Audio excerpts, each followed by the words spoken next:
ನೀವು ಯಾರು ಅಮೃತ ಅವ್ರನ್ನ ಹುಡ್ಕೋ ತೊಂದರೆ ತಗೋಬೇಡಿ. ಅವ್ರ ಬಗ್ಗೆ ಯೋಚನೆ ಮಾಡಿ ನಿಮ್ ಯಾರಿಗೂ ಏನೂ ಆಗ್ಬೇಕಾಗಿಲ್ಲ.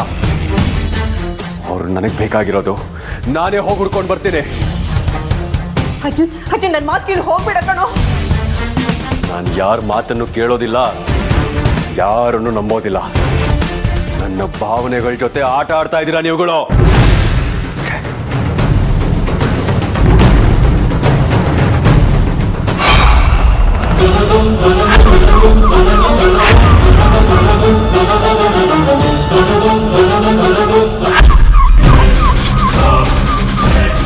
ಅಣ್ಣ, ಆ ನಾಗ ಹೊರಗೆ ಹೋಗಾಯ್ತು. ಅವನು ಯಾವಾಗ ಮತ್ತೆ ವಾಪಸ್ ಬರ್ತಾನೆ ಅಂತ ಹೇಳೋದಕ್ಕಾಗೋದಿಲ್ಲ. ಮೊದಲು ಅತ್ತಿಗೆನ ಮುಗಿಸೋ. ನಿನಗೆ ಪ್ರೀತಿಯಿಂದ ಕೈ ತುತ್ಕೊಟ್ಟು ಸಾಕಿದ್ದಕ್ಕೂ ಸಾರ್ಥಕ ಆಯ್ತು ಕಣೋ ರುದ್ರ. ಈ ಸೆಂಟಿಮೆಂಟ್ ಮಾತುಗಳೆಲ್ಲ ಬೇಡ, ಅದಕ್ಕೆಲ್ಲ ನಾವು ಕರ್ಗೋದಿಲ್ಲ. ನಾನು ಅದನ್ನ ನಿರೀಕ್ಷೆನೂ ಮಾಡ್ತಾ ಇಲ್ಲ. ಯಾಕೆಂದ್ರೆ ನಿಮ್ಗಳ ಮನಸ್ಸು ಕಲ್ಲು ಅಂತ ನನಗೆ ಅರ್ಥ ಆಗ್ತಾ ಇದೆ. ನಿನ್ನ ಕಣ್ಮುಂದೆ ನಿತ್ಯ ಸೌಂದರ್ಯ ಇರುವಾಗ ಅಮೃತನಿಂದೆ ಹೋಗೋದಕ್ಕೆ ನಾನು ಬಿಟ್ಬಿಡ್ತೀನ? ಹಾಂ, ನಾನು ಹೇಗೆ ನಿನ್ನ ಮೋಹಕ್ಕೆ ಬಿದ್ದಿದ್ದೀನೋ ಹಾಗೆ ನಿನ್ನ ಮನಸ್ಸು ನನ್ನ ಮೋಹಕ್ಕೆ ಬಿದ್ದು ನನ್ನ ಅಧೀನದಲ್ಲಿದೆ. ಇದನ್ನು ಮೀರಿ ಹೋಗೋದಕ್ಕೆ ಯಾವತ್ತೂ ಆಗೋದಿಲ್ಲ.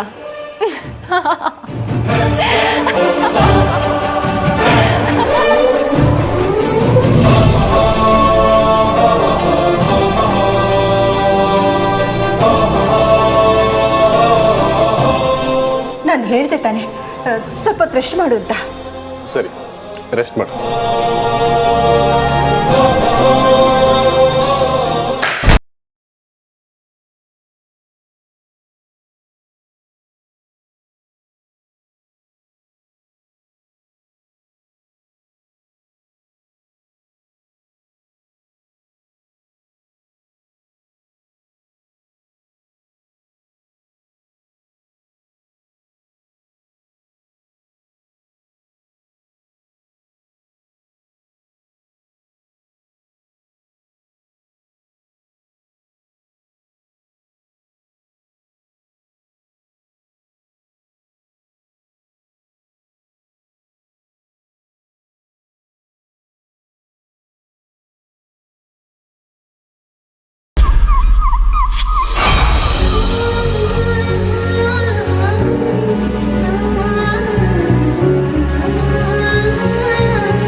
ಅಮೃತ ಅವರೇ, ನಮ್ಮ ಪ್ರೀತಿ ಮೇಲೆ ಯಾರು ಕಣ್ಬಿತ್ತೋ ಏನೋ ಈ ರೀತಿ ದೂರ ದೂರ ಆಗಿದ್ದೀವಿ. ನಿಮ್ಮ ಪ್ರೀತಿ ಮೇಲೆ ಯಾರು ಕಣ್ಣು ಬಿದ್ದಿಲ್ಲ ಅರ್ಜುನ್, ನನ್ನ ಕಣ್ಣೇ ಬಿದ್ದಿರೋದು. ನಿನಗೋಸ್ಕರ ಹಂಬಲಿಸ್ತಾ ಚಡಪಡಿಸ್ತಾ ಹಗಲು ರಾತ್ರಿ ಕ್ಷಣಗಳಲ್ಲ, ದಿನಗಳು ಅಲ್ಲ, ವರ್ಷಗಳು ಅಲ್ಲ, ಶತಮಾನಗಳನ್ನ ನಿನ್ನ ಹೆಸರಲ್ಲಿ ದೂಡಿ ಶಿಲಾಬಾಲಿಕೆಯಾಗಿದ್ದವಳು ಜೀವಂತ ಕನ್ನಿಕೆಯಾಗಿ ಬಂದಿದ್ದೀನಿ. ಅಂಥದ್ರಲ್ಲಿ ನೀನು ಮತ್ತೆ ನಿನ್ನ ಅಮೃತನ ಹಿಂದೆ ಹೋಗೋದಕ್ಕೆ ನಾನು ಬಿಡ್ತೀನಿ? ಸಾಧ್ಯನೇ ಇಲ್ಲ. ಇಲ್ಲ ಅಮೃತ ಅವರೇ, ಎಷ್ಟೇ ಕಷ್ಟ ಆದರೂ ನಾನು ನಿಮ್ಮನ್ನ ಹುಡುಕ್ತೀನಿ. ನೀವು ಮತ್ತೆ ನನಗೆ ಸಿಗ್ತೀರಾ. ಇನ್ನು ಅಮೃತ ನಿನ್ನ ಪಾಲಿಗೆ ಆಕಾಶ ದೀಪ, ಕಣ್ಣಿಗೂ ಕಾಣೋದಿಲ್ಲ, ಕೈಗೂ ಸಿಗೋದಿಲ್ಲ. ನಿನ್ನಲ್ಲಿ, ನಿನ್ನ ಪ್ರೀತಿಲಿ, ಹಾಗೆ ನಿನ್ನ ಬಾಹು ಬಂಧನದಲ್ಲಿ ಕರ್ಗೋದಕ್ಕೆ, ಮುಳುಗೋದಕ್ಕೆ ನಾನು. ನೀನು ನನ್ನ ಅಮೃತ ಅಂತ ಅಲ್ಲ, ಊರ್ಮಿಳಾ ಅಂತಾನೇ ಪ್ರೀತಿಸ್ಬೇಕು. ಹಾಗೆ ಮಾಡ್ತೀನಿ.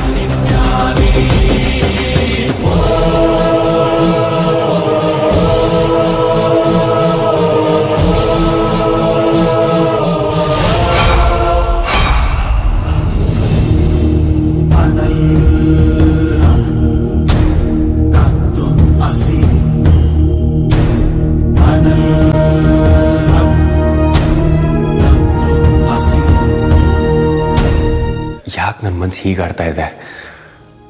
ಅಮೃತ ಅವ್ರನ್ನ ಹುಡುಕಬೇಕು, ಮಾತಾಡಿಸ್ಬೇಕು ಅಂತ ಬೆಟ್ಟದಷ್ಟು ಆಸೆ ಬರುತ್ತೆ. ಆದರೆ ಇದ್ದಕ್ಕಿದ್ದ ಹಾಗೆ ಅವ್ರಿಗೂ ನನಗೂ ಯಾವುದೇ ಸಂಬಂಧನೇ ಇಲ್ಲ ಅನ್ನೋ ಥರ ಫೀಲ್ ಆಗುತ್ತೆ. ಯಾಕೀಗಾಗ್ತಾ ಇದೆ? ಕಾರಣ ನಾನೇ ಅರ್ಜುನ್. ಅದು ನನಗೆ ಗೊತ್ತಾಗೋದಿಲ್ಲ. ಇನ್ನು ಅಮೃತ ನಿನ್ನಿಂದ ಈ ಮನೆಯಿಂದ ಶಾಶ್ವತವಾಗಿ ದೂರ ಆಗೋಗ್ತಾಳೆ. ಆಮೇಲೆ ನಿನಗೆ ನನಗೆ ನೀನು ಅನ್ನೋ ಹಾಗೆ ನೀನು ಇರೋಣ. ನೀನು ಮರ ಆದ್ರೆ ನಾನು ಬಳ್ಳಿಯಾಗಿ ನಿನ್ನ ಸುತ್ತಕೊಳ್ತೀನಿ. ನೀನು ಸಮುದ್ರ ಆದ್ರೆ ನಾನು ನದಿಯಾಗಿ ಹರಿದು ಬಂದು ನಿನ್ನ ಸೇರ್ಕೊಳ್ತೀನಿ. ನೀನು ಚಂದ್ರ ಆದ್ರೆ ನಾನು ನನ್ನ ಬೆಳದಿಂಗಳಾಗ್ತೀನಿ. ಒಟ್ನಲ್ಲಿ ನಾನು ನನ್ನ ನೆರಳಾಗಿ ಹಿಂದೆ ಇರ್ತೀನಿ ಅರ್ಜುನ್. ಎಲ್ಲದಕ್ಕೂ ಆದಿ ಅಂತ್ಯ ಅನ್ನೋದು ಇದ್ದೇ ಇರುತ್ತೆ. ಹಾಗೆ ನಿಮ್ಮೆಲ್ಲರ ಅಹಂಕಾರ, ಅಟ್ಟಹಾಸ, ಆರ್ಭಟಕ್ಕೆ ಇವತ್ತು ತೆರೆ ಬಿದ್ದೇ ಬೀಳತ್ತೆ. ಏನು ಹೇಳ್ತಾ ಇದೀಯ ನೀನು? ನಿಮ್ಮೆಲ್ರಿಗೂ ಅಂತ್ಯಕಾಲ ಸಮೀಪಿಸ್ತಾ ಇದೆ ಅಂತ ಹೇಳ್ತಾ ಇದ್ದೀನಿ. ಸೊಸೆ ಅಂತನೂ ನೋಡದೆ ನೀವು, ಅತ್ತಿಗೆ ಅಂತನೂ ನೋಡದೆ ಇವನು, ತಾಳಿ ಕಟ್ಟಿದ ಹೆಂಡತಿ ಅಂತನೂ ನೋಡದೆ ಇವರು. ನಿಮ್ 3 ಜನ ನನ್ನ ಪಾಲಿಗೆ ಯಮ ಕಿಂಕರ್ ಥರ ಅನ್ಸ್ತಾ ಇದ್ದೀರಾ. ಒಬ್ಬ ಕೀಚಕ, ಇನ್ನೊಬ್ಬ ಕಿರಾತಕ, ನೀವು ಶೂರ್ಪಣಿಕೆ. ಸರಿಯಾಗಿದೆ ನಿಮ್ಗಳ ಜೋಡಿ. ನೀವು ಏನೇ ಹೇಳಿದ್ರೋ ಇವತ್ತು ನೀವು ನಮ್ಮ ಕೈಯಿಂದ ತಪ್ಪಿಸ್ಕೊಳ್ಳೋದಕ್ಕೆ ಸಾಧ್ಯನೇ ಇಲ್ಲ. ಏನೇ ಮಾಡಿದ್ರು ಇವತ್ತಲ್ಲ, ಇನ್ಯಾವತ್ತೂ ನನ್ನ ಆಹುತಿ ತಗೊಳಕ್ಕಾಗದೇ ಇಲ್ಲ. ಏನೇ ಇಷ್ಟೊಂದು ಧೈರ್ಯವಾಗಿ ಮಾತಾಡ್ತಾ ಇದ್ದೆ ನೀನು? ಪಾಪಿಗಳಿಗೆ ಧೈರ್ಯ ದೌಲತ್ ಇರಬೇಕಾದ್ರೆ ನನಗೆ ಇನ್ನೆಷ್ಟಿರಬೇಕು? ಹೇಮಾ, ಮರ್ಯಾದೆ ಕೊಟ್ಟು ಮಾತಾಡು. ಊರು ಬಿಟ್ಟವ್ರಿಗೆ ಮರ್ಯಾದೆ ಸಿಗೋದಿಲ್ಲ. ಮರ್ಯಾದೆ ಪಡೆಯೋದಕ್ಕೂ ಒಂದು ಯೋಗ್ಯತೆ ಇರಬೇಕು, ಅರ್ಹತೆ ಇರಬೇಕು. ಎರಡನ್ನೂ ನೀವು ಕಳ್ಕೊಂಡ್ಬಿಟ್ಟಿದ್ದೀರಾ. ಯಾವ ಧೈರ್ಯದ ಮೇಲೆ ಈ ರೀತಿ ಮಾತಾಡ್ತಾ ಇದೆಯಾ ನೀನು? ನನ್ನ ಮಗ ಮನೆಗೆ ಬಂದಿದ್ದಾನೆ ಅನ್ನೋ ಧೈರ್ಯದ ಮೇಲೆ.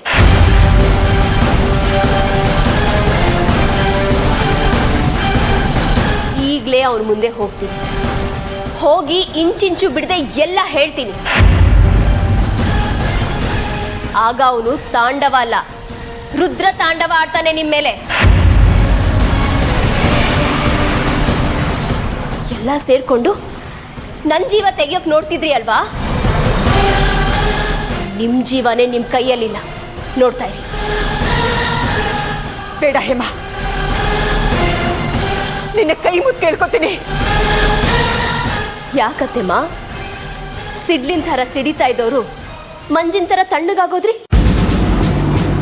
ಜೀವದ ಬೆಲೆ ಏನು ಅಂತ ಈಗ ಗೊತ್ತಾಗ್ತಾ ಇದೆಯಾ? ಭಯ ಆಗ್ತಾ ಇದೆಯಾ? ನನ್ನ ಸೊಸೆ ಅನುಭವಿಸಿರೋ ಹಿಂಸೆನ, ನಾನು ಅನುಭವಿಸಿರೋ ಆತಂಕನ ನೀವುಗಳು ಅನುಭವಿಸ್ಬೇಕು.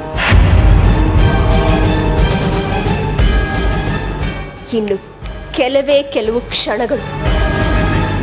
ಆ ಕ್ಷಣಗಳನ್ನ ನೀವು ಏಣಿಸ್ತಾ ಕಳೀತೀರಿ.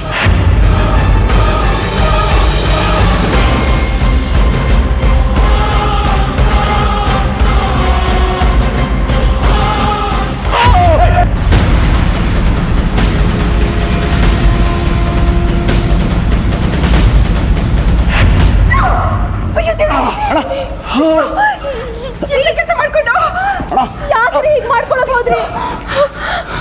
ನನ್ನ ಪಾಪಿ ಬದುಕಿರೋದಕ್ಕಿಂತ ಸಾಯೋದೇ ಮೇಲು ಅಂತ ಹೇಗೆ ಮಾಡ್ಕೊಂಡು. ಹೆಂಡತಿಗೆ ಒಳ್ಳೆ ಗಂಡ ಆಗಲಿಲ್ಲ, ತಾಯಿಗೆ ಒಳ್ಳೆ ಮಗ ಆಗಲಿಲ್ಲ, ಮಕ್ಕಳಿಗೆ ಒಳ್ಳೆ ತಂದೆ ಆಗಲಿಲ್ಲ. ನಿಮ್ ತಪ್ಪಿನ ಅರಿವು ನಿಮ್ಗಾಗಿದೆಯಲ್ಲ, ಅಷ್ಟೇ ಸಾಕು. ಇರಿ, ಅರ್ಜುನ ಕರಿತೀನಿ.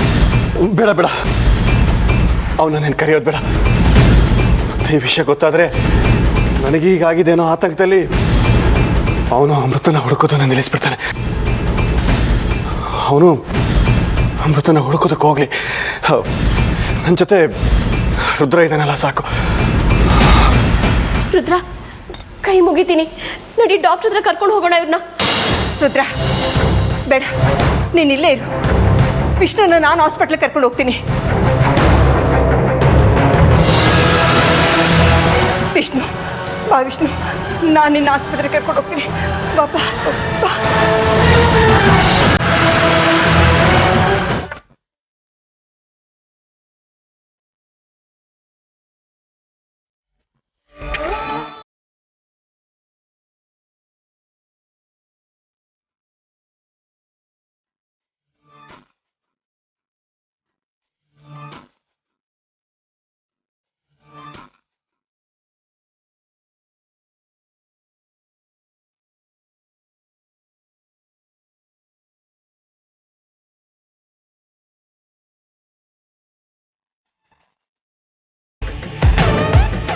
ಆಹಾ, ನಾನು ಆ ಪುಷ್ಪಗಿರಿಲೇ ಇದ್ದಿದ್ರೆ ಎಷ್ಟು ಚೆನ್ನಾಗಿರ್ತಾ ಇತ್ತು. ಅಲ್ಲಿನ ತಂಪಾದ ಗಾಳಿ, ಆ ಪ್ರಕೃತಿ ಸೌಂದರ್ಯ, ಮಣಿಯವರ ಮಾದಕ ನಗು, ಕಣ್ಮನ ತುಂಬಿಸೋ ಅವರ ಸೌಂದರ್ಯ.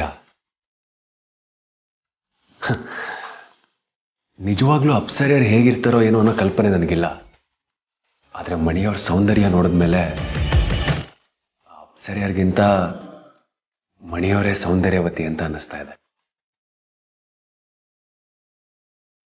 ನನ್ನ ಸೌಂದರ್ಯಕ್ಕೆ ಮಾರು ಹೋಗಿ ಹೀಗೆ ನೀನು ನನ್ನ ಹೊಗಳ್ತಾ ಇದ್ಯಾ ಅಂದ್ರೆ ನನ್ನ ಸೌಂದರ್ಯದ ಸಂಕೋಲೆಗೆ ನೀನು ಸಿಕ್ಕಿ ಹಾಕೊಂಡಾಗೆ ಅರ್ಜುನ್. ನಿನ್ನ ಬಾಯಿಂದ ಈ ಮಾತುಗಳನ್ನ ಕೇಳೋದಕ್ಕೆ ನನಗೆ ಎಷ್ಟು ಸಂತೋಷ ಆಗ್ತಾ ಇದೆ ಗೊತ್ತಾ? ಛೇ, ನಾನು ಯಾಕೆ ಈ ರೀತಿ ಯೋಚನೆ ಮಾಡ್ತಾ ಇದ್ದೀನಿ? ಅಲ್ಲಿ ಅಮೃತ ಅವರು ಕಾಣಿಸ್ತಾ ಇಲ್ಲ. ಅವ್ರನ್ನ ಹುಡ್ಕೋದ್ ಬಿಟ್ಟು ಇಲ್ಲಿ ಮಣಿಯವ್ರ ಸೌಂದರ್ಯನ ಎಂಜಾಯ್ ಮಾಡ್ತಾ ಇದ್ದೀನಲ್ಲ. ಯಾಕೆ ನನ್ನ ಮನಸ್ಸು ನನ್ನ ಹಿಡಿತಕ್ಕೆ ಸಿಗ್ತಾ ಇಲ್ಲ? ಸಿಗೋದು ಇಲ್ಲ ನಿನ್ನ ಮನಸ್ಸಿನ ತುಂಬ ನನ್ನ ತಳುಕು ಬಳುಕು, ನನ್ನ ಮನಪು ವೈಯಾರ, ನನ್ನ ರೂಪ ಲಾವಣ್ಯನೇ ತುಂಬಿಕೊಂಡಿದೆ. ಆ ನಾಗಿನಿ ಅಮೃತ ಈ ಮನೆಯಿಂದ ದೂರ ಆದಾಗೆ ನಿನ್ನ ಮನಸ್ಸಿಂದನೂ ದೂರ ಆಗ್ತಾಳೆ.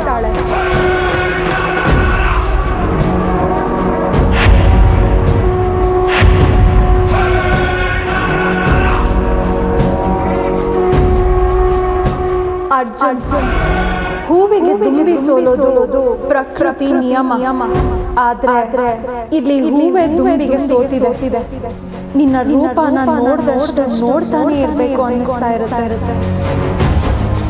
ನೀನು ನನ್ನ ಸೆಳೆಯೋ ಆಯಸ್ಕಾಂತ.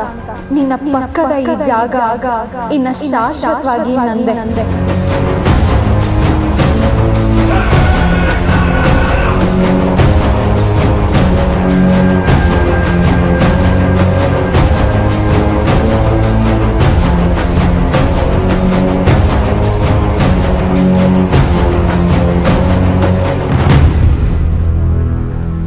ಮೆತ್ತೆ ಬರೋ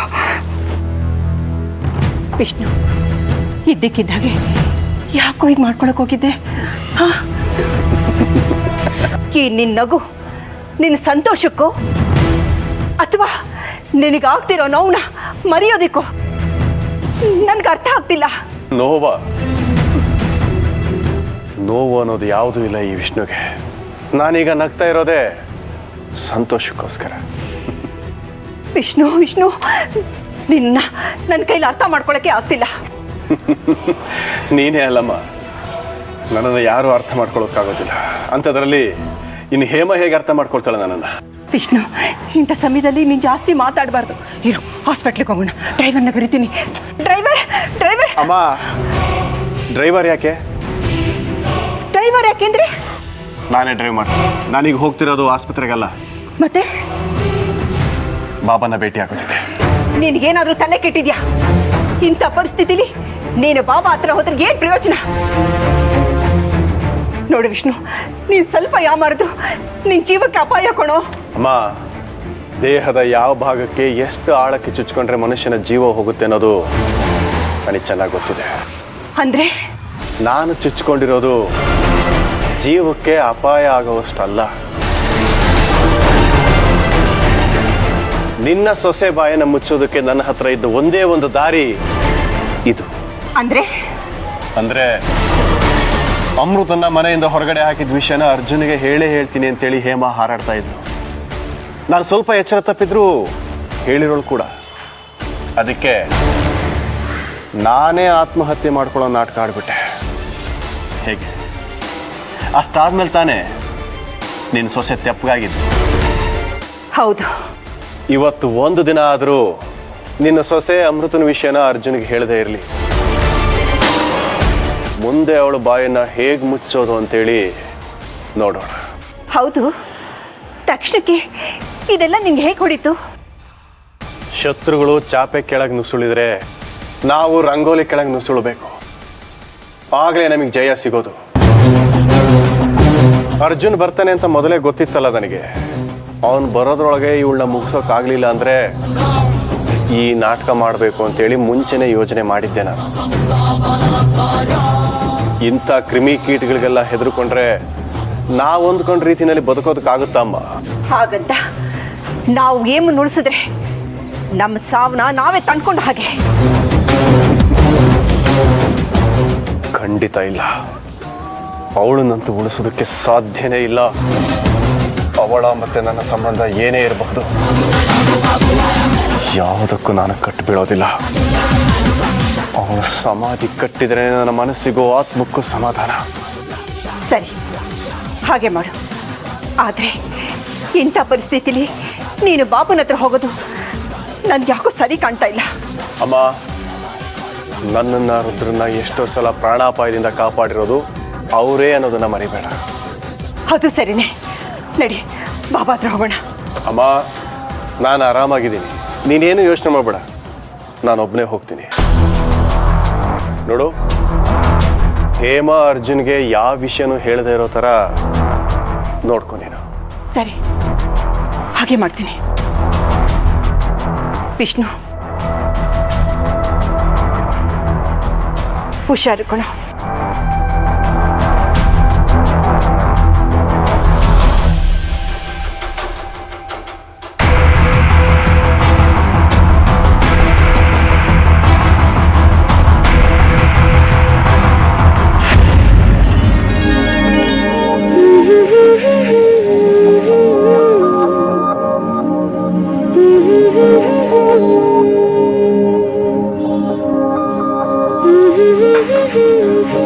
ಅಮೃತ, ನಮ್ಮನ್ನು ಕ್ಷಮಿಸಮ್ಮ.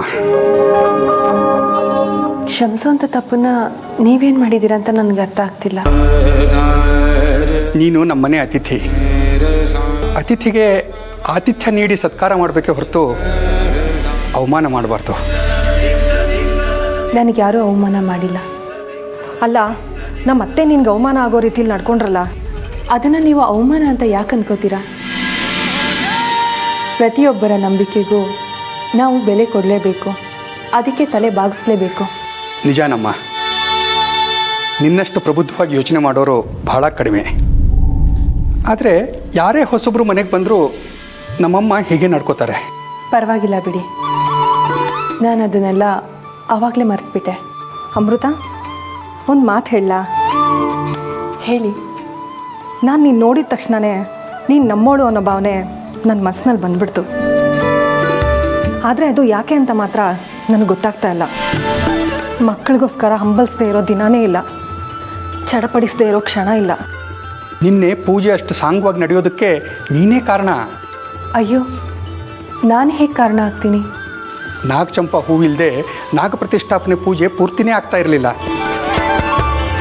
ಅಂಥದ್ರಲ್ಲಿ ನಾವು ನಾಗಚಂಪ ಹೂವನ್ನೇ ಮರೆತು ಬಂದುಬಿಟ್ಟಿದ್ವಿ. ನಿನ್ನ ಸಮಯಕ್ಕೆ ಸರಿಯಾಗಿ ಆ ಹೂವು ತಂದು ಕೊಡದೇ ಇದ್ದಿದ್ರೆ ಮುಹೂರ್ತಕ್ಕೆ ತಕ್ಕ ಹಾಗೆ ಪೂಜೆನೂ ಆಗ್ತಾ ಇರಲಿಲ್ಲ, ನಮಗೆ ಫಲಾನೂ ಸಿಗ್ತಾ ಇರಲಿಲ್ಲ. ನಿನ್ನೆ ಪೂಜೆ ಮುಗಿದ್ಮೇಲೆ ಸಾಕ್ಷಾತ್ ಆ ನಾಗಾನೇ ಬಂದು ನಾವಿಟ್ಟು ನೈವೇದ್ಯನ ಸಂತೋಷದಿಂದ ಸ್ವೀಕರಿಸ್ತು. ಇದರಿಂದನೇ ಗೊತ್ತಾಗ್ತಾ ಇದೆ ನಮಗೆ ಮಕ್ಕಳು ಖಂಡಿತ ಹಾಗೇ ಆಗುತ್ತೆ ಅಂತ. ನಿಮ್ಮ ನಂಬಿಕೆನೇ ನಿಮ್ಮನ್ನು ಕಾಪಾಡುತ್ತೆ.